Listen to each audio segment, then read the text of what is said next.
자, 이제 가봅시다. 재개발, 재건축이라는 말은 우리가 늘 쓰는 거죠. 막둥이들이야 뭐 용어를 쓸 뿐이지 뭔 말인지 모를 테니까. 재개발, 재건축은 어떻게 다릅니까? 응? 아니 그냥 지금 현재 알고 있는 지식으로 어떻게 다릅니까? 재개발, 재건축. 재개발은 다시 개발하는 거고 재건축은 다시 건축하는 건가요? 그렇게 말해도 되는 거 아닌가요? 뒤에 분은요? 우리 시험 범위에 들어갑니다. 그래서 공법을 하시게 되면 그 법에 딱 나와 있습니다. 개론 이제 작년 30회 시험에, 그러니까 2019년 30회 시험에서도 출제됐던 문제인데 아주 쉬워요. 아주 쉬운데 그냥 그렇게만 느꼈는데 최근에 우리 합격생이 중개를 하고 계신 합격생이 와서 막 이야기를 하는데 혼용해서 쓰고 있길래 제가 물었습니다. 재개발, 재건축이 뭐가 다르니 이렇게 물었더니 정확하게 설명을 잘 못해요. 그래서 그래서 이제 제가 강의 시간에 조금 더 그 부분을 터치하는 게 좋을 것 같아서 일단 다음에 보시면 될 거예요. 이렇게 한번 생각해 보세요. 재개발, 재건축. 자, 지금부터 육체 이동을 할 겁니다. 다 같이 엄마 아파트로 가세요. 그 아파트 집 안으로 들어가라는 얘기가 아니라 주차장에 서세요. 섰습니까? 아파트 건물을 쭉 둘러보세요. 자, 거기서 한 컷 끝냅니다. 자, 이번에는 아현으로 가세요. 아현동으로. 아현 뭐 1지구, 2지구만 그러죠. 압니까? 아현동. 가세요. 갔습니까? 골목이 보입니까? 좁아요, 넓어요? 좁아요. 저녁이 되면 이 공간은 잘못하면 조금 약간 범죄가 생길 수도 있을 것 같고 다니시는 분 좀 위험할 가능성도 있고.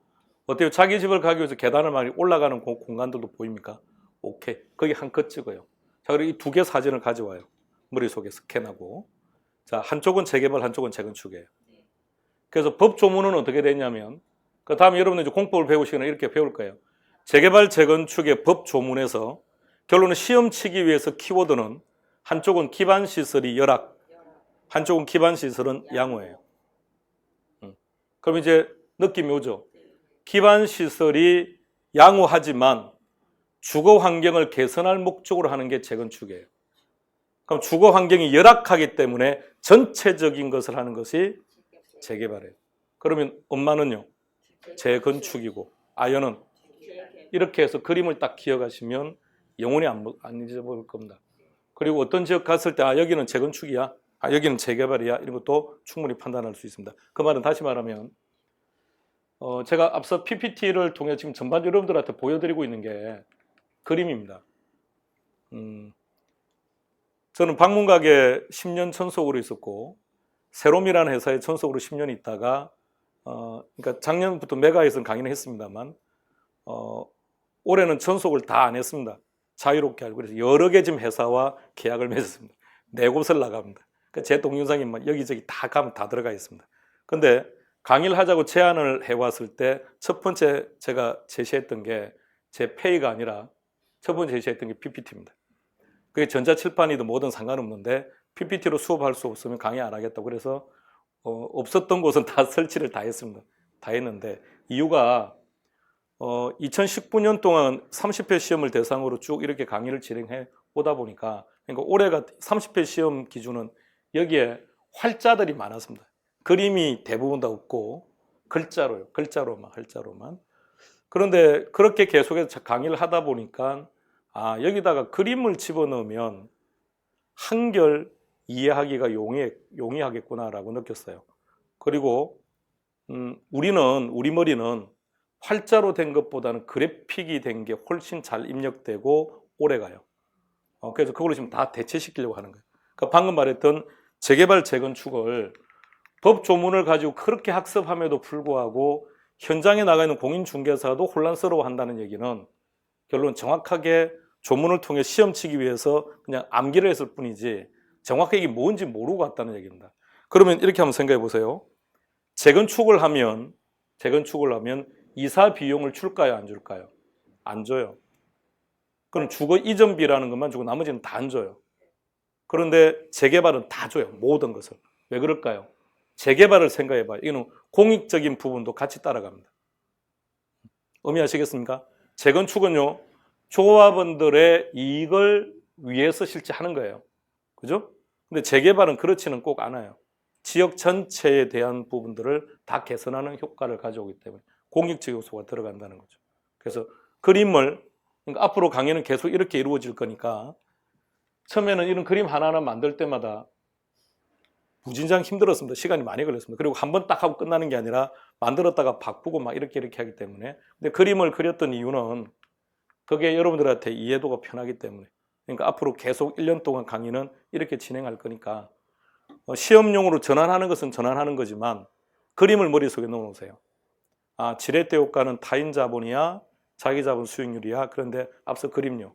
아, 10억짜리, 8억짜리, 2억 이렇게. 그림이 들어가 있으면 한결 편하고, 두 번째, 그림이 들어가 있으면 문제 형태가 변하더라도 답을 쫓아가기가 한결 편하실 거예요. 자, 두 번째는 이제 부동산 금융이라고 되어 있는데 문항수도 한번 보시고요. 문항수가 어쨌든 많다는 얘기는 내용이 일단은 좀 무겁다는 뜻입니다. 금융이 무슨 말일까요? 자, 정확한 금융은 이 뜻입니다. 자금, 융통을 줄임말이에요.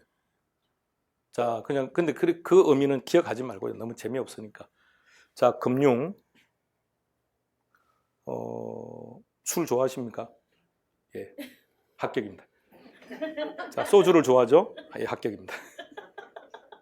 자, 친구들과 소주를 마시고 난 다음에 술값을 계산하려고 카운터를 갔는데 수중에 돈이 한 푼도 없습니다. 어떻게 하실 겁니까?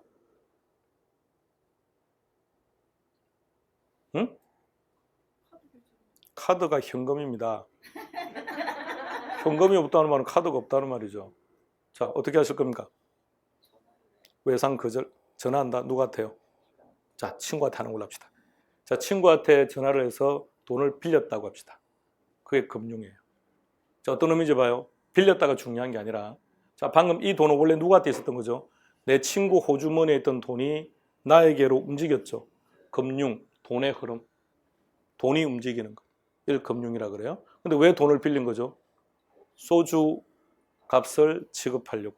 그럼 제목, 소주 금융. 이렇게 되는 거예요. 아니요, 그렇게 쓰는 거예요. 예.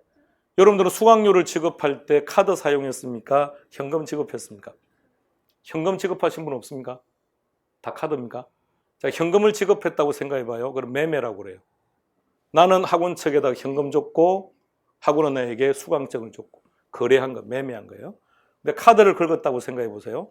그럼 여러분들이 카드를 사용했다면 학원 측에게 수강료를 지불한 사람은 누굽니까? 여러분이 아니에요. 그렇죠. 카드사가 준 거예요. 그럼 여러분들은 뭐 한 거예요? 카드사로부터 대출받은 거. 그 행위가 금융행위예요. 아시겠습니까? 돈이 움직였죠. 그게 금융이라고요. 그럼 여러분 다시 상환을 해야죠. 자, 기억을 한번 더듬어 보시겠습니까? 언제부터 카드가 이렇게 활성화된 것 같습니까? 88년도 오케이, IMF 이전으로 가보세요.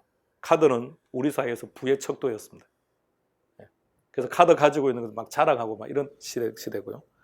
그런데 IMF 이후에 카드가 엄청나게 남발되고 활용도가 지금 많아졌는데, 그런데 문제는 우리 국민 다수는 말입니다. 서민들 다수는 이 카드 사용을 두려워했었습니다. 그러면 이 카드 발급을 어떻게 하던가요? 카드사가 시장 입구에 나와서 카드를 막 지나가는 사람 발급을 했죠. 그러면 아무도 안 했을 거예요. 근데 그 옆에 뭐가 있던가요? 오케이, 사은품이에요. 그래서 왜 카드 발급한 겁니까? 이 사은품 얻으려고. 아니, 카드에 그냥 없애버리면 그만이니까 이렇게 생각한 거죠. 그리고는 카드를 한번 사용해 보니 편하다는 거죠. 자, 그것이 오늘날까지 온 거예요. 자, 우리의 의사가 아니었습니다. IMF가 우리한테 구제금융 받아 돈 빌려가려면 너네들 금융시장 활성화시켜. 그 중에 일환으로 카드 시장을 활성화시킬 것을 요구한 겁니다. 이게 금융이에요, 금융. 그럼 방금 그 금융 제목은 뭘까요? 수강료 금융. 피자 먹을 때 카드 사용하십니까? 그럼 제목은 피자 금융. 근데 이것을 통칭해서 경제학에서는 소비 금융 그리 불러요. 근데 이제 피자 금융에도 맞아요. 맞는 얘기인데 그냥 경제학에서는 소비 금융이라고. 그럼 부동산 금융 정의해 보세요. 오케이. 부동산을 취득하기 위해서, 부동산을 개발하기 위해서, 부동산을 관리하기 위해서 자금을 조달하는 거. 그게 시험 문제라고요. 그러니까 외우지 말라는 뜻이에요. 교과서의 부동산 금융의 정의를 외우지 말라고요. 기출 지문을 외우지 말라고요. 아, 금융은 돈이 움직인다는 뜻이구나. 왜 움직이지? 앞에 있는 단어 때문에. 그럼 얼마든지 말을 만들어낼 수 있지 않습니까? 피자 금융은 뭐라고 해석하면 돼요? 피자를 먹기 위해서 자금을 조달하는 것. 그럼 이제 금융에서는 첫 번째 이제 우리가 뭘 다뤄야 되느냐면 얼마나 빌릴 수 있느냐는 거죠.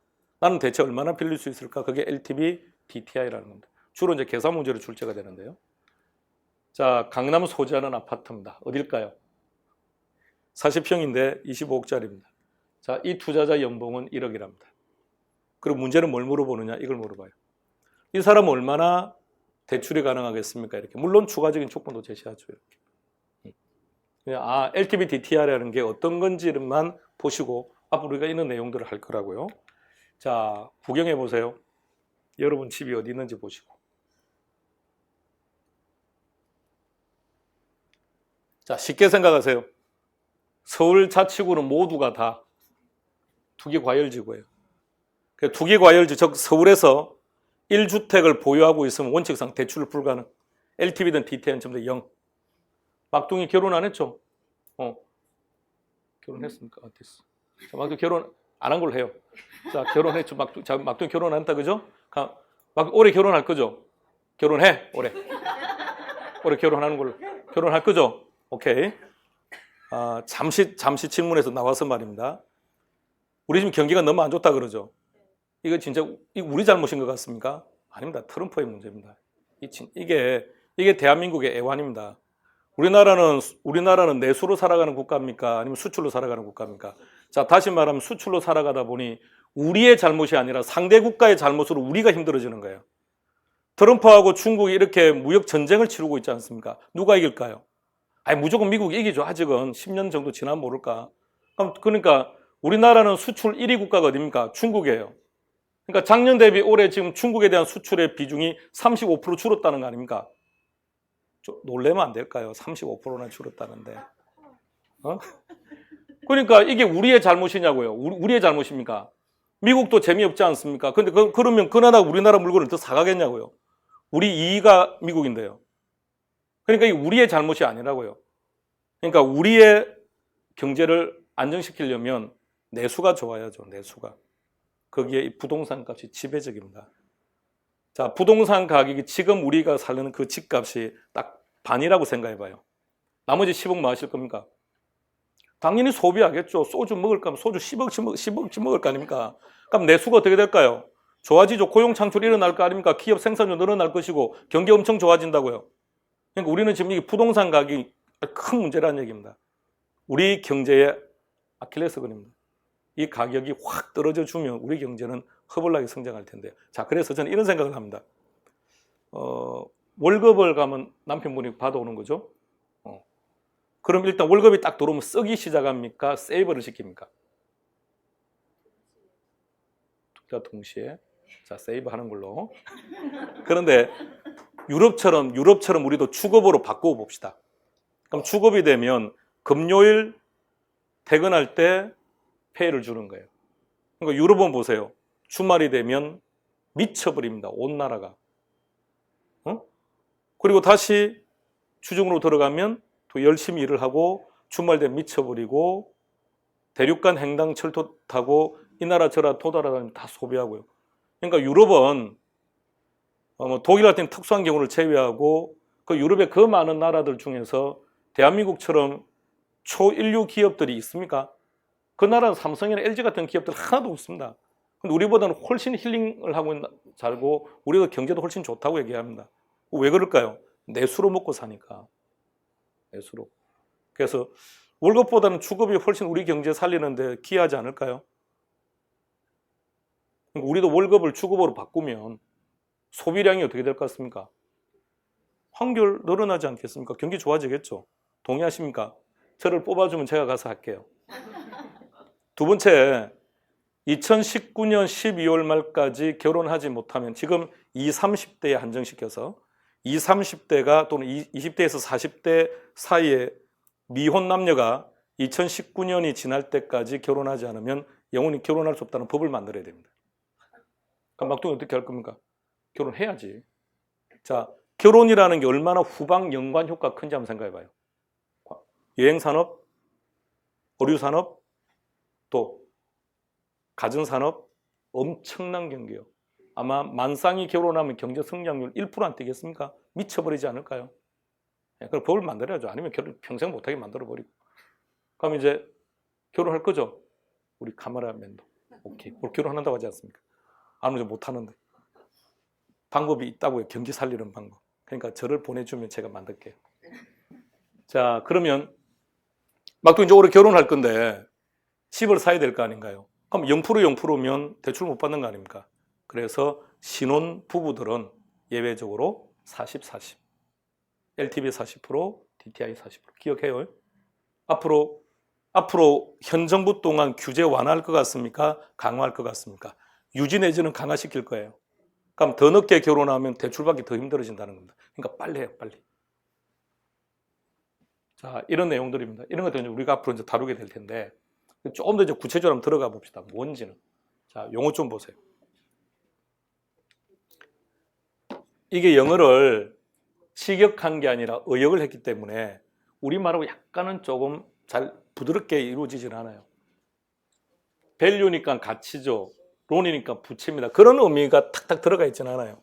그래서 담보 인정 비율, 대부 비율 등 그러는데 내용 보시면 편해요.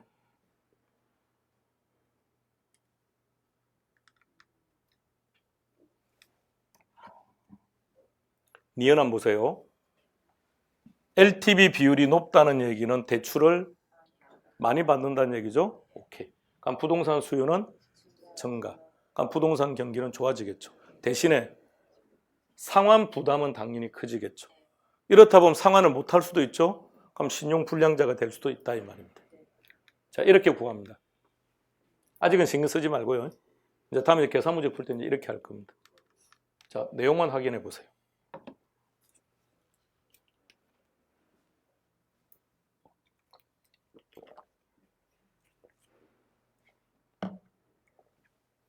LTV를 통해서 대출을 많이 받는 방법을 한번 설명해 보세요. 많은 금액을 대출 받으려면 어떻게 하면 될까요? 비율을 내가 손댈 수 있는 건 아니니까 비싼 부동산을 사면 돼요. 맞나요? 예. 그래서 이제 문제가, 그러니까 비싼 거 사서 많이 빌려가는 게 문제가 아니라 못 갚으면 안 될 거 아닙니까? 그래서 DTI를 만든 거예요. 역시 마찬가지 의역을 하다 보니까 저래 됐습니다. 인컴, 연봉, 대, 부채입니다. 이거는 뭘 고려한다는 거죠? 상환 능력.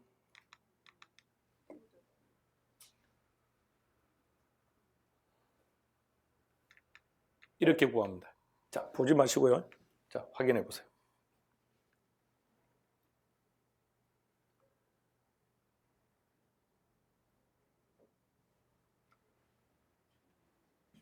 (40) 곱하기 5천 하니까 2천원 넣어줘. 이 2천이 무슨 뜻일까요? 2천만 원을 빌려갈 수 있다는 뜻이 아니고 1년 동안 2천만 원을 상환할 수 있는 범위 내에서만 대출을 해주겠다라는 뜻입니다. DTI는 교과서에만 존재했던 순수 이론이에요. 그냥 이론적으로만. 그런데 그 교과서에 숨어있던 DTI를 노무현 정부 때 가지고 나온 겁니다. 엄청나게 은행권은 반발했죠. 장사하지 말라는 거 아닙니까? 자, 방금 LTV는 크게 의미 없어요. LTV는 방금 말해 LTV를 낮추면 나는 뭘 사면 됩니까? 비싼 걸 사버리면 돼요. 100억짜리를. 우리 다 100억짜리 살고 있지 않습니까? 그럼 100억짜리 확 사버리면 되는 거예요. 그런데 디테일을 딱 묶어버리니까. 그럼 얘는 뭐가 커야 된다는 겁니까? 연봉이 커야 돼요. 연봉. 그죠? 결정해 볼까요?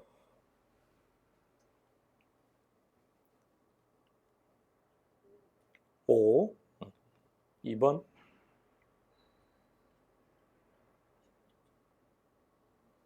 밸류니까 부동산 가치, 담보 가치를 중심으로, 인컴이니까 소득을 중심으로. 옳은 질문이다, 그죠? 네. 이론은 이 정도 개념. 그리고 이제 항상 넣으면 그냥 계산 문제로. 자, 이제 지금까지는 뭐 한 거죠? 빌린 거죠? 그럼 이제 뭐 해야 됩니까? 갚아야죠. 그 상환 방법. 그냥 제목만 보세요. 그 시험 문제는 이걸 물어봐요, 이걸. 그런데 이걸 외우지 말고 골치 아프니까 그림만 딱 알면 돼요. 그림만 알면 답은 다 찾아요. 자, 제일 앞에 있는 그림이 뭐라고 되어 있습니까? 원금 균등이죠. 그래서 그림 보세요. 위쪽이 원금, 이게 원금. 원금은 똑같네요. 아래쪽이 이자. 근데 왜 이자는 시간이 가면 저렇게 점점 줄어들까요? 자, 다시. 우리는 지금 앞서 했습니다. 현재 자격증이 없을 뿐 이미 전문가예요. 자, 원금은 어떤 경우에도 움직이잖아요. 원금은 항상 그대로예요. 잔금이. 원금에서 일부를 갚았다 그러면 원금이 작아지는 게 아니라 원금은 그대로 1억이고 잔금이 주는 거죠. 그래서. 그럼 다시. 왜 시간이 가면 이자가 줄어들죠? 잔금이 작아지니까. 그럼 이자를 어떻게 구한다는 말이죠? 잔금 곱하기 이자율. 잔금 곱하기 이자율 그럼 이자 지급에 이렇게 나오는 거예요. 자, 그럼 두 번째 제목은 뭐라고 되어 있습니까? 원리금이 뭐죠?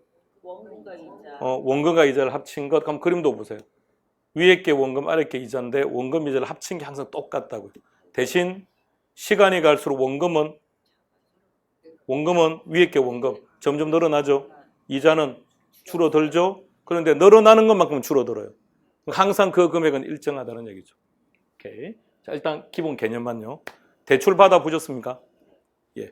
그럼 상환할 때 어떤 방식으로 상환을 하신 겁니까? 확실히 원리금 균등입니까? 그런 것 같습니까? 그런 것 같아요. 자, 보세요. 독특합니다. 우리는. 정부가 세금을 부과할 때 이미 부과를 했는데 실수로 이중으로 부과하는 경우 항상 국정감사할 때마다 나와요. 보통 그게 한 15% 정도 막 이렇게 된다 그래요. 좀 낮아지긴 합니다만. 우리 국민들은 얼마나 순수하고 착한지 낸 세금도 또 날라오면 또 내라고 하는 대로 다 내주는 거죠. 그 다음에 이자도 마찬가지입니다. 은행에서 그냥 내라 그러면 그냥 이유 불문을 갖다 내는 겁니다. 이 순수함요. 똑똑해야 되는데. 세금과 금융은 아는 게 힘이에요. 그죠? 구태여 많이 낼 필요는 없는 거 아닙니까? 취급한 정당한 범위 내에서만 내면 되는 거니까. 자, 우리가 은행과 대출을 하면 은행은 이미 원리금 균등으로 설계된 것만 설명해 줘요. 자, 왜 그럴까요? 한번 그림 가지고 한번 생각해 보세요. 1회차는 각각 1회차는 이자가 똑같아요. 자, 요 부분하고 이 부분하고 비교해 봐요. 어디가 더 많아 보입니까? 커 보입니까? 어느 한쪽이 커 보입니까? 그건 시각적 오차입니다. 똑같아요. 자, 대표로 넣어 재봐요. 그 차 가지고 나와서 대표로 한번 재봐. 앉아 똑같아. 뭘 또 진짜 나와서 재보려고. 똑같으면 어떻게 하려고? 둘은 똑같아요. 왜 첫 해 이자가 똑같을까요? 오케이. 잔금이 똑같으니까. 상환한 적이 없죠. 그럼 잔금이 똑같죠. 1회차는 똑같죠. 근데 원금을 비교해봐요. 그죠? 원금 균등에 원금이 많죠. 그러니까 원금 균등의 잔금이 어떻다는 얘기입니까? 원금을 많이 갚아버렸으니까 잔금은 작겠죠. 그럼 이자는 갈수록 오케이. 그러니까 요 이자보다 적어요. 더 적죠. 그럼 은행 입장에서 해석하세요. 은행은 원금은 걱정하지 않아요. 우리가 10억짜리 아파트를 담보로 2억을 빌리면 은행은 건저당이라고 해서 120%를 잡아요. 그럼 다시 표현해서 우리 집값이 20% 떨어지더라도 은행은 아무런 데미지가 없다는 얘기입니다. 은행은 원금 걱정은 하지 않습니다. 이자 수익이죠. 어느 게 이자 수익이 큽니까? 원리금 균등. 그래서 우리가 대출을 받으러 가면 은행은 무조건 원리금 균등으로 설계된 것만 설명해주고 원금 균등은 단 한마디도 안 해요. 그럼 일단 설명 다 들어요. 설명 다 듣고 그리고 나서 원금 균등과 비교해서 데이터 출력 좀 해달라 그래요. 그거는 그분들이 그렇게 뭐 노력 안 해도 괜찮아요. 그냥 컴퓨터에 다 나와 있어요. 그냥 숫자만 입력시켜서 그냥 엔터키만 치면 다 나와요. 그럼 그걸 본인들이 직접 봐요. 그런데 150, 100 이래요.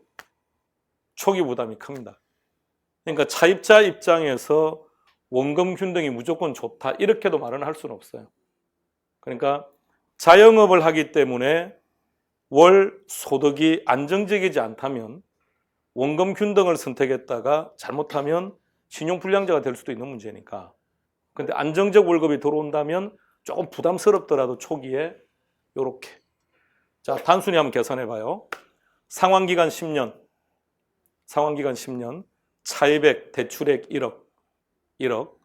원금 균등은 몇 년이 지나면 원금의 50% 5천만 원을 상환할까요? 5년. 제목이 원금 균등. 원금을 똑같이 갚으니까 5년만 딱 지나면 되죠. 원리금 균등은 7.5년. 7년 6개월, 그 8년 가까이 가야 원금의 반이 상환됩니다. 그러니까 원리금 균등으로 상환을 하시다가 목돈이 생겨서 일시 상환을 하려고 하다 보면 원금은 거의 대부분 다 남아 있다는 얘기입니다. 실제 그림은 이런데 원리금 균등은요, 초기는 이자만 냅다 많이 냅니다. 이게 일정 시간이 지나야만 본격적으로 원금 상환이 들어가요. 그러니까 초기는 전부 다 이자만 내는 이자만. 그러니까 상환할 때 은행은 일단 원리금 균등으로 설명을 해줄 테니까 그 설명하는데 됐으니까 그냥 원금 균등 설명해줘 이러면 여러분들한테 어드밴티지가 될 수는 얘기 안 해줘요. 그러니까 아무 소리 하지 말고 다 들어요. 다 듣고 뭐 이런 통장 하나 만들면 뭐 1% 이자율이 내려가면 이런 말 해주지 않다는 걸 다 들어요. 다 듣고 최대한 이자율을 낮추는 방법을 다 듣고 난 다음에 그 다음에 원금 균등하고 비교해서 자료 하나만 주세요라고 말을 하면 돼요. 그래서 보시고 여러분들이 결정하는 거죠. 최정식 한번 보세요. 최정식. 결혼할 자녀분이 있습니까? 그 상대 파트너가 학자금 대출을 받았는데 이렇게 상환을 하기로 했대요. 어째 결혼 오케이 하시겠습니까? 어떤 의미인지 아시겠습니까? 학자금 대출은 언제 상환이 이루어지느냐면 졸업하고 경제활동을 시작을 해야 돼요. 자, 그런데 이제 그렇다면 이 친구가 이제 시간이 지나서 성진을 하고 해서 과장이 되고 부장이 되면 이자를 대따로 많이 내야 된다는 얘기입니다. 그러니까 별 재미없는 방식이에요. 자, 또 하나 70대 어르신이 은행 찾아가서 30년짜리 10억 빌려달라고 하면 은행은 어떨까요? 갑갑하겠죠. 그래서 젊은 층이 선호한다, 노년층이 선호한다. 젊은 층. 그게 시험 문제입니다. 얘는 초기 부담이 적다는 것 말고는 아무런 편익도 없고 실제로는 이용해서도 안 되고. 자, 이런 것들을 다루는 파트가 금융이라고. 금융은 뭘 한다는 겁니까? 얼마나 빌릴 수 있지? 얼마나 갚아야 되지? 이런 내용들을 금융에서 하는 거죠. 자, 정책으로 가봅시다. 정책이 무슨 말이죠? 정부가 시장에 개입했다. 왜 개입했을까요? 시장에 문제가 있다는 뜻이겠죠. 일단 먼저 세 가지를 다 보시죠.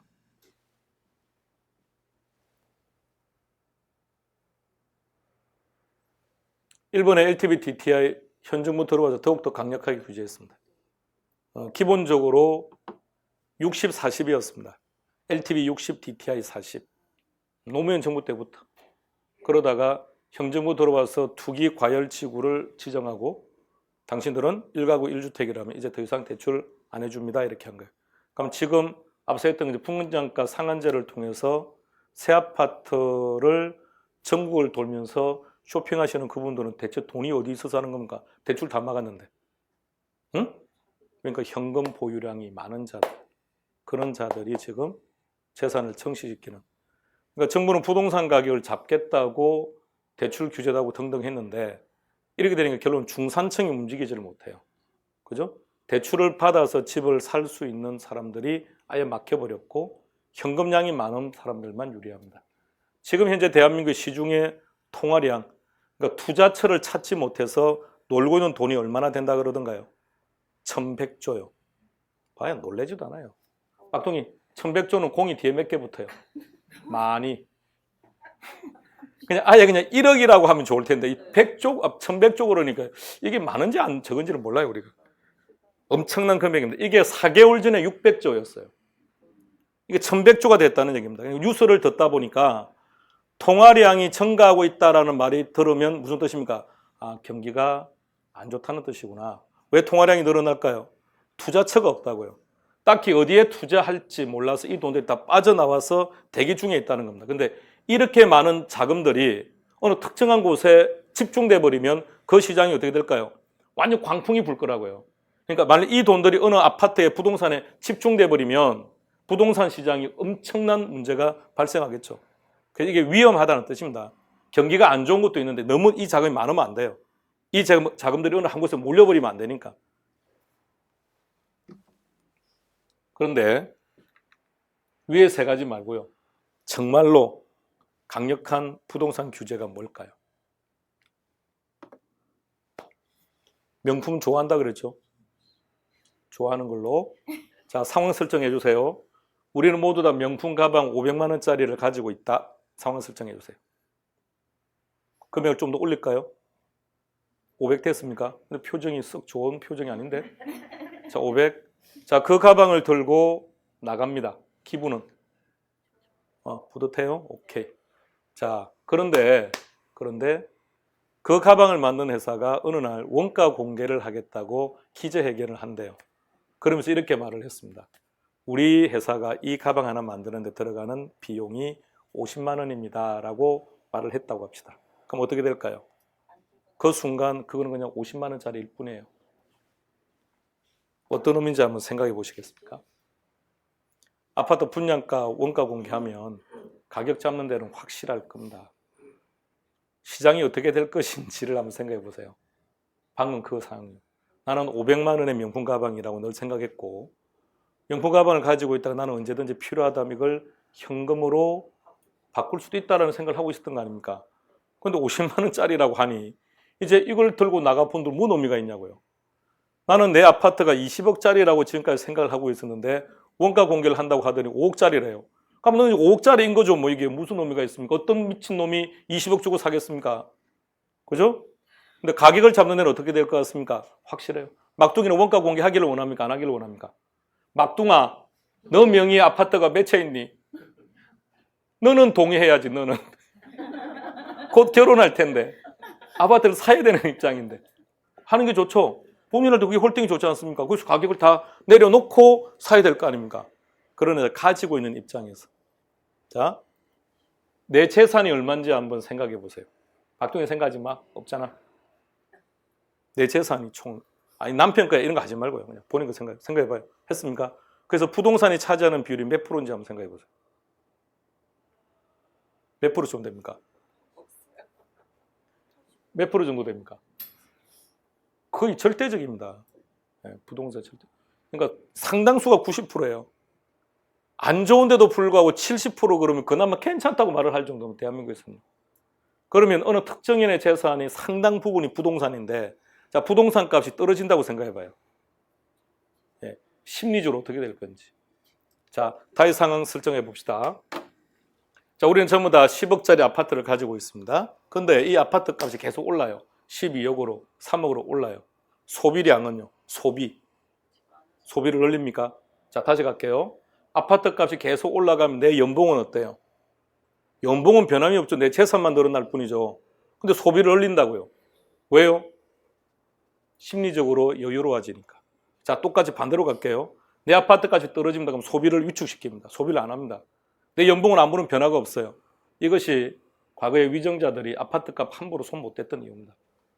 그러니까 먼 훗날 그 대통령 시절에 어떤 정책을 사용했느냐는 것은 국민들은 다 잊어버리고 결론 뭐만 남느냐? 그 사람이 집권했던 그 시기에 경제 성장률이 몇 프로다라는 것만 남아있는 거니까 참 이게 잘못된 거죠. 그럼 마인드가 없는 대통령 아닙니까? 철학이 없는 대통령이죠. 단지 내 집권했던 그 시기에 그 성장률만 좋으면 그만이라는 그런 생각밖에 없는 사람 아닌가요? 대한민국은 영원할 텐데. 자, 우리는 개론으로 다시 들어왔습니다. 정책이니까 정부의 정책을 이야기하는 거죠. 자, 우리는 이제 분양가 상한제 한번 얘기해 봅시다. 자, 그림 한번 보시겠습니까? 국토부 사이트에 있는 겁니다. 지금 여기 뭐라고 되어 있냐면 2019년도 7월 경기도에서 실제로 이제 분양한 사례라고 되어 있습니다. 분양가 상한제를 적용한 경우에는 2,200, 그렇지 않으면 4,000이랍니다. 이런 말을 들으면 놀래야 돼요. 그게 정상이에요. 자, 그래서 이제 우리 법원이 이제 시험 문제는 이 법이니까요. 오늘은 가볍게 그래도 개념은 알아봅시다.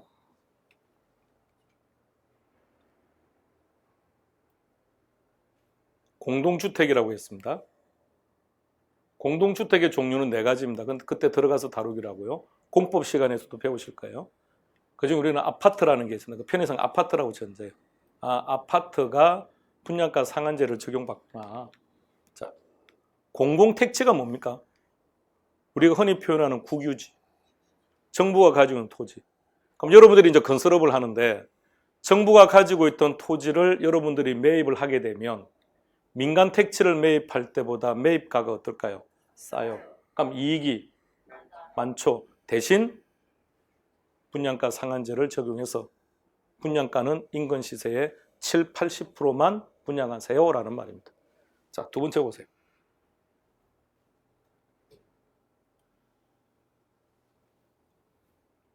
앞으로 공법 시간에 여러분들이 많이 볼 거기 때문에 그래서 뭐 주정심 이렇게 말해요. 뉴스에도 막 나올 거예요. 공공택지 외가 뭐죠? 민간택지. 자, 그런데 이 법이라는 게 말이에요. 상당히 추상적이에요. 민법은 수업 들었습니까? 네.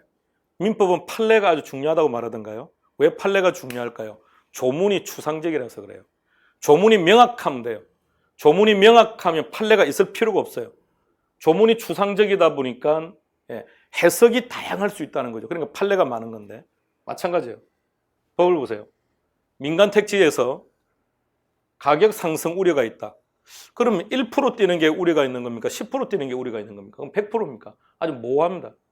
그래서 이 부분에 대해서 시행령에서 규정을 하고 있는데 지금 계속 말이 많은 것은 그 시행령을 이번에 개정했다고요. 시행령은 대통령령이기 때문에 국회를 통과할 이유가 없어요. 대통령이 국무회의 선상에서 그냥 조정하면 돼요. 그 부분을 지금 강화시킨 거예요. 자, 강화를 시킨 결과 서울 전역은 분양가 상한제를 적용할 수 있도록 만든 거예요. 근데 마지막에 핀셋 정책을 쓴다고 하면서 동호로 제한했죠. 아예 다 썼더라면. 자, 그것이 이제 분양가 상한제라는 것이고요. 자, 이게 도입 배경입니다. 그리고 이게 우리 시험에서 2번 나왔던 질문이고요. 법조문이에요, 법조문. 여기 작은 글씨를 한번 읽어볼게요. 작은 글씨를. 국토부가 민간 택지 분양가 상한제를 적용하는 지역들을 시뮬레이션을 해봤대요. 그랬더니 주변 시세의 70 내지 80% 수준으로 보통 분양가가 형성되더랍니다. 그럼 집값이 어떻게 될까요? 자, 잘 봅시다. 이거 새 아파트입니까? 낡은 아파트입니까? 새 아파트죠. 새 아파트 가격이 30% 정도 떨어진다고요. 그런가요? 그럼 인근에 있는 다른 주택 가격이 어떻게 될까요? 떨어지는 게 원칙이지 않겠습니까? 그럼 정부는 그것을 생각하고 한 거예요. 그런데 자, 일단 거기까지만. 시험을 일단 대비. 그 다음 내용은 시험이 안 나와요. 그럼 잘못된 거니까. 자, 이게 원칙이에요. 자, 그리고 한번 보세요. 분양가 상한제를 적용했던 시기와 그렇지 않은 지역의 집가 상승폭을 한번 확인해 보세요.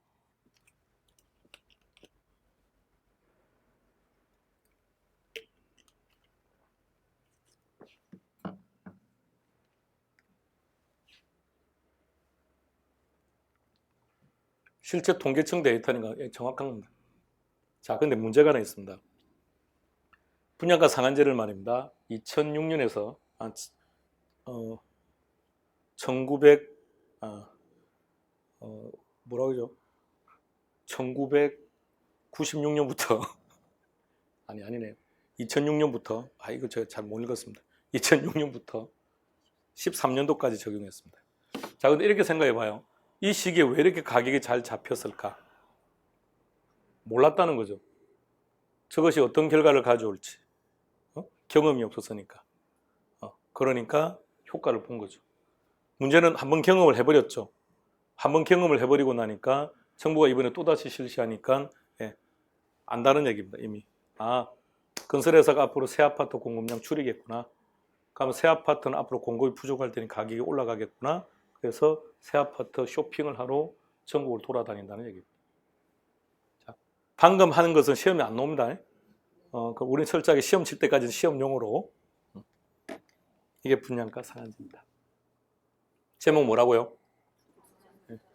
운항수가 점점 늘어나서 이렇게 많이 불편합니다. 자, 투자는 결과적으로 정량적인 표현을 해야 됩니까? 정성적 표현을 해야 됩니까? 정량적 표현을 해야죠. 우리가 이제 조국 사태 이후에 공정성의 문제가 제기되고 이렇게 했지만 다 우리 그런 거 하지 말고요. 정시와 수시에서 왜 수시는 뭐가 문제입니까? 자, 수시는 평가하는 사람의 정성적 평가가 들어간다는 겁니다. 그러니까 어쨌든 수능은 어쨌든 간에 점수화되는 거니까 정량적인 표현인 거죠. 그거에 어쨌든 객관적이니 그건 뭐 누구도 뭐라고 할 수 없는 건데. 자, 감독관이 그날 기분이 너무 좋아요. 그럼 이쁘게 보일 수 있는 거 아닙니까? 근데 그날 기분이 매우 안 좋은 때 만나면 상이 또 달라질 수도 있지 않겠습니까? 그것도 인간인 걸. 그러니까 이렇게 정성적인 것이 들어가 버리니까. 그런데 그 학생이 아버지가 누구누구라고 적어서 가져오면 참 이 사람도 깝깝하지 않을까요? 그 사람이 자기 어떤 형태로든 그게 연관되어 있는 직종이라고 한다면 더구나 더 그럴 것이고요. 우리는 지금 그것을 문제 삼고 있는 것이죠. 수시가 안 좋다는 것이 아니라 그건 좋은 제도인 거죠. 좋은 제도인데 그게 정량적인 개념이 아니라 정성적 개념이 들어가는 거니까. 자, 보세요. 여기는 정성적일까요? 정량적일까요? 철저하게 정량적. 그래서 계산 문제도 여기서 많이 나옵니다.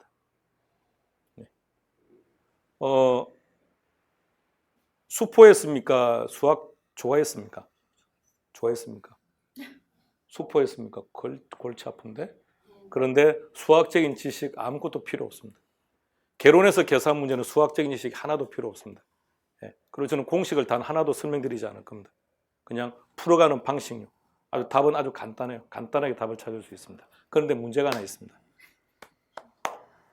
아주 쉬운데 숫자가 뜨면 일단 거부 반응을 먼저 합니다. 우리 수험생, 우리가 상당수의 대한민국 국민들 중에서 수학이 이쁘고 아름답고 뭐 미치고 뭐 이런 사람이 뭐나 되겠습니까? 수학 문제를 딱 접하면 일단은 거부 반응이 먼저 오죠. 그래서 그렇다 보니까 문제는 쉬운데 숫자가 딱 뜨면 일단 보기 싫어진다는 거죠. 자, 그게 문제인데 점점 사랑하면서 할 거예요. 그리고 계산 문제는 지금 손댈 이유가 하나도 없어요. 그건 공식을 외워서 계산 문제를 푸는 것은 아무런 의미가 없어요. 그래서 공식을 외우라고 하는 강의는 그 엉터리 강의입니다. 그건 필요 없는 강의고, 그래서 공식은 필요 없는 것이고 이론요. 그래서 계산 문제는 한 3월 달부터 시작할 겁니다. 이유는 이론이 정립이 안 되면 계산 문제 손댈 이유가 하나도 없어요. 이론이 정립되면 가령 계산 문제에서 저는 여러분들에게 딱 공식 하나만 설명합니다. 이 공식 하나만 있으면 계산 문제는 다 풉니다. 우리 시험에서는. 사과가 하나 있습니다. 빨간색으로 빗금 친 부분을 먹었습니다. 문제는 먹은 비율을 구하랍니다. 어떻게 구하면 되는지 불러주세요.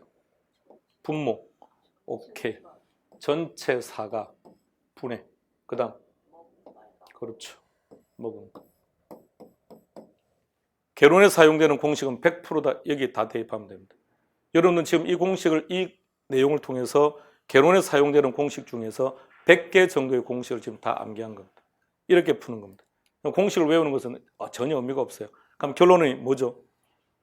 알고자 하는 것, 알고자 하는 게 무조건 올라가요. 분모는 무조건 기준이 들어가요. 분모는 기준, 분자는 알고자 하는 것. 이거는 초딩 한 2학년까지는 3학년까지는 이걸로 다 가능해요. 수학, 산수가. 근데 3학년 넘어가면 안 돼. 그러니까 3학년 넘어가는 순간부터 애들 가르치면 안 돼요. 그럼 끝장나요. 3학년 때까지는 엄마가 가르치는 게 좋아요. 네, 이 공식으로 다 해결되니까. 4학년 들어가면 공식들이 복잡해져요. 엄마가 모르면서 애 보고 못 푼다고 때리면 안 되니까. 그러니까 그때부터는 이제 다른 방식을 선택하는 겁니다. 이거 하나밖에 없어요. 그럼 바꿔볼게요. 남은 비율. 전체분의 남은 거. 아시겠습니까? 방금처럼 알고자 하는 게 올라간다. 알고자 하는 게. 그러니까 남은 비율을 알고 싶으면 남은 걸 올리고, 먹은 걸 알고 싶으면 먹은 걸 올리고, 분모는 항상 뭐라고요? 기준. 오케이. 이것밖에 없어요. 근데 이제 저것을 공식화시켜서 외우지 마시고요. 이론을 쭉 정립하고 이론만 정립되어 있으면 그냥 간단하게 가는 겁니다. 자, 그럼 다시 보세요. 아까 LTV 또 올려봐요. LTV. LTV가 어떤 거였죠? 아까 60% 설정했죠. 10억짜리죠. 얼마 대출 받을 수 있습니까? 60%죠. 그럼 보세요. 그 60%는 얼마나 빌릴 수 있느냐는 거죠. 그럼 빌릴 수 있는 게 올라가야죠. 그럼 분모는 기준이죠. 분모에 아까 얼마짜리죠? 10억짜리. 그럼 10억짜리 분모로 가죠. 그럼 그 10억이라는 것을 말로서 표현해 보세요. 부동산 가격. 그죠? 그럼 분자는 뭐죠? 빌린 돈. 그걸 저당 대부액이라고 하는데 빌린 거. 그러니까 부동산 가격에 대한 빌린 거. 근데 이걸 구태 공식으로 외울 필요가 뭐 있겠습니까? 아, 항상 알고 싶은 건 올라간다. 기준은 분모했다. 이것만 알면 모든 계산 문제를 다 풀 수 있는데. 그러면 그 전에 이론만 정립되면 더 쉬워져요. 그래서 계산 문제는 2월 달까지는 가급적 손 안 대는 걸로. 가끔씩 뭐 언급할 부분이 있기는 하겠습니다만. 자, 투자 쉬었다 하겠습니다.